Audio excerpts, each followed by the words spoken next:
আজকে তোমাদের সাথে শেয়ার করব কিভাবে বাড়িতে তন্দুর ছাড়া তন্দুরি চিকেন বানাবে সেই সহজ টিপসটি। তাহলে চলো শুরু করো। প্রথমে এখানে আমরা 250 গ্রামের মতন চিকেন লেগ পিস নিয়ে নিয়েছি। আমি এখানে দুটো লেগ পিস নিয়েছি। চিকেনটাকে ভালোভাবে ধুয়ে পরিষ্কার করে নিয়েছি। এবার একটা ছুরির সাহায্যে চিকেনের গায়ে এভাবে কেটে কেটে দেবো যাতে সব মশলাগুলো চিকেনের গায়ে ভালোভাবে ঢুকে যায়। এখানে 2 চামচের মতো কাশ্মীরি লঙ্কার গুঁড়ো নিয়ে নিয়েছি। আর এখানে 6 টেবিল চামচের মতন তেল নিয়ে নিয়েছি। আমি এখানে সর্ষের তেল নিয়ে নিয়েছি, তোমরা চাইলে যে কোনো তেল নিতে পারো, তাতে কোনো অসুবিধা নেই। তারপরে ভালোভাবে মিশিয়ে নিতে হবে। আমরা কিন্তু এখানে কোনো ফুড কালার ব্যবহার করিনি, তোমরা চাইলে ব্যবহার করতে পারো, তাতে কোনো অসুবিধা নেই। এখানে লাল লঙ্কা গুঁড়োর জন্য কালারটা এমনিতেই সুন্দর এসছে।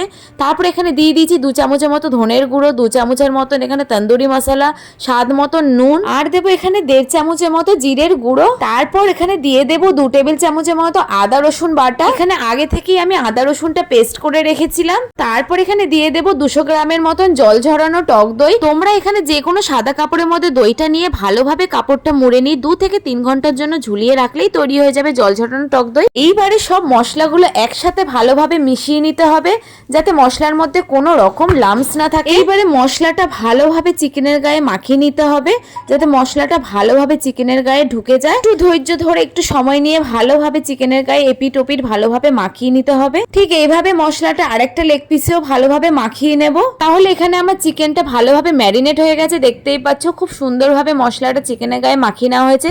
তারপর একটা প্লেটে রেখে 20 থেকে 25 মিনিটের জন্য আমরা রেখে দেবো। 30 মিনিট পর এখানে গ্যাস অন করে এখানে একটা ফ্ল্যাট তাওয়া বসিয়ে দেবো। তাওয়াটা ভালোভাবে গরম হয়ে এলে এখানে একে একে আমরা লেগ পিসগুলো দিয়ে দেবো।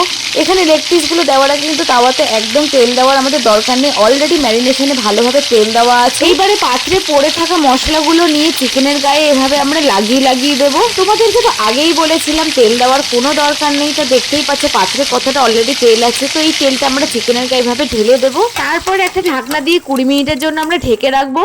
20 মিনিট পর ঢাকা খুলে নিয়ে একটা চিমটার সাহায্যে চিকেনটাকে আমরা উল্টে পাল্টে দেব। তোমরা এখানে ঠিক যেভাবে দেখতে পাচ্ছ সেইভাবেই উল্টে পাল্টে দেবে। এখানে কিন্তু তাওয়ার মধ্যে মশলাগুলো লেগে লেগে পুড়ে যাবে, তোমাদের কিন্তু ভয় পাবার কোনো কারণ নেই। তারপর এখানে 20 মিনিটের জন্য আবারও ঢেকে রাখবো। 20 মিনিট পর আবারও ঢাকনা খুলে আবারও উল্টে পাল্টে দেবো। তো তোমরা এখানে দেখতেই পাচ্ছ চিকেনের গায়ে খুব সুন্দর একটা পোড়া পোড়া ভাব চলে এসছে, আর চিকেনের কালারটাও খুব সুন্দর লাগছে। আর সাইডে দেখতে পাচ্ছ কতটা তেল বেরিয়ে গেছে। এবার তাওয়াতে লেগে থাকা মশলাগুলো খুন্তির সাহায্যে এইভাবে নিয়ে চিকেনের গায়ে লাগিয়ে দিতে হবে। এখানে আমাদের চিকেনটা মোটামুটি সেদ্ধ হয়ে গেছে। এবার 10 থেকে 15 মিনিটের জন্য আবারও ঢেকে রাখবো। এইবারে এইরকম একটা স্টিলের স্টিক নিয়ে নেবে যেটা দিয়ে আর কি কাবাব বা তন্দুর বানানো হয়। তো ঠিক এইভাবে চিকেনের মধ্যে স্টিকটাকে ঢুকিয়ে নেবে, তবে সাবধানে যাতে লেগটা ভেঙে না যায়। তবে কিন্তু এখানে ফয়েল পেপারের সাহায্যে লেগের আরেক পাশটা ধরে রাখতে হবে কারণ ব্যালেন্সের জন্য। এইবারে ডাইরেক্ট আমরা গ্যাসের আগুনে চিকেনটাকে ভালোভাবে সেকে নেব। তবে ধৈর্য ধরে চিকেনটাকে ভালো করে এপিট ওপিট করে সেকে নিতে হবে, তাহলেই কিন্তু স্মোকি ভাব কালার দুটোই খুব সুন্দর আসবে। তোমরা দেখতেই পাচ্ছ চিকেনটা কতটা সুন্দর কালার এসছে, পুরো দেখে মনে হচ্ছে পুরো রেস্টুরেন্টের মতো। শেখার সময় যদি তোমাদের এক হাতে অসুবিধা হয় তাহলে কিন্তু আরেক হাতে একটা চামচের ব্যবহার করতে পারো ব্যালেন্সের জন্য। তাহলে এখানে আমাদের তন্দুরি চিকেনটা অলরেডি রেডি হয়ে গেছে। তো এখানে আরেকটা চিকেন আমরা ভালোভাবে সেকে নিচ্ছি। আচ্ছা তোমাদের এখানে একটা কথা বলে রাখি, তাওয়াতে যখন সেদ্ধ করবে তখন 80 থেকে 85% সেদ্ধ করে নেবে, তারপরে কিন্তু শেখার সময় বাকিটা সেদ্ধ হয়ে যাবে। তারপর এখানে দেখতেই পাচ্ছ আমরা তন্দুরটা হয়ে যাওয়ার পর বাটার লাগিয়ে দিচ্ছি তন্দুরের গায়ে। এর জন্য কিন্তু তন্দুরের থেকে একটা খুব সুন্দর বাটারের ফ্লেভার আসবে, খেতে কিন্তু আরো সুন্দর লাগবে।